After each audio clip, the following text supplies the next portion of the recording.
India International Arbitration Center is considered an institution of national importance. It's been come up with the idea that we are going to promote India as a hub for arbitration, have more efficiency in place, ensure we have ADR and an own Indian arbitration institution which will promote India and our approach towards arbitration. It's a fairly new institution. It's hardly been few months. So I understand, like most institutions, it is going to take its time. But what are your views and what is it so different that this institution is going to do? How do you think it's going to take the first put up its first steps as to ensure it comes at par with various other global institutions? Thank you, Payal. You are right. India is should be hub for international arbitration. I'm told there are about 35 institutes in India which are working towards the international or domestic arbitration. But this India International Arbitration Center is the only center elected by an act of parliament and declared to be an institute of national importance. The issue is India is still governed by ad hoc arbitration. The court appoints the arbitrator, which the particular judge feels is a suitable arbitrator. But the institutional appointment of arbiter is still a far dream. The difficulty is the general argument in favor of ad hoc arbitration is that it's less expensive, it is efficient.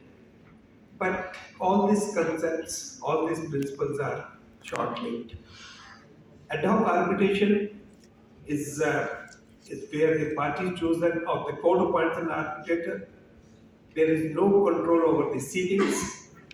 There are instances when the ad hoc arbitrator has held a sitting twice a day, before noon and afternoon, and that has brought bad name to the institution of arbitration.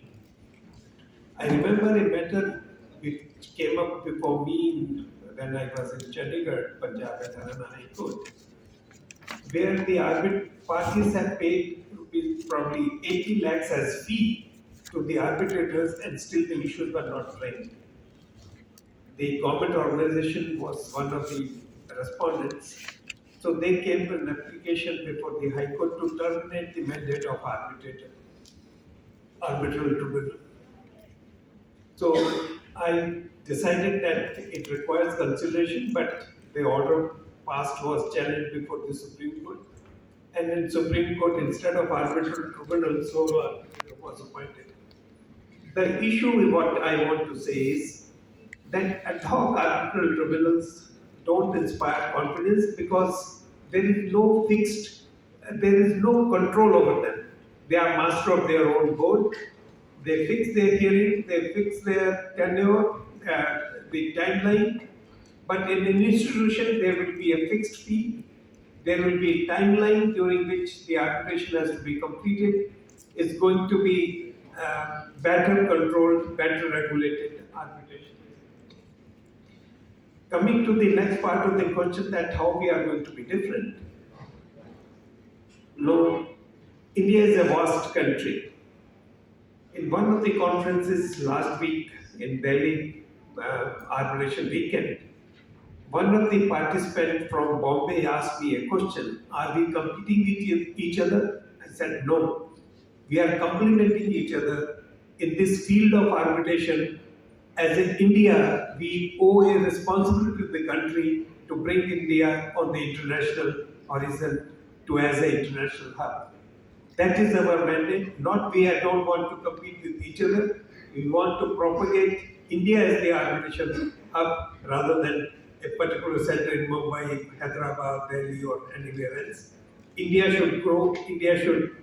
Why Indian parties should resolve to have their disputes from any other arbitration center. We have best of the lawyers, we have best of infrastructure, but the delay which happens after the award is one which that was the litigants to resort to the different arbitration uh, jurisdictions.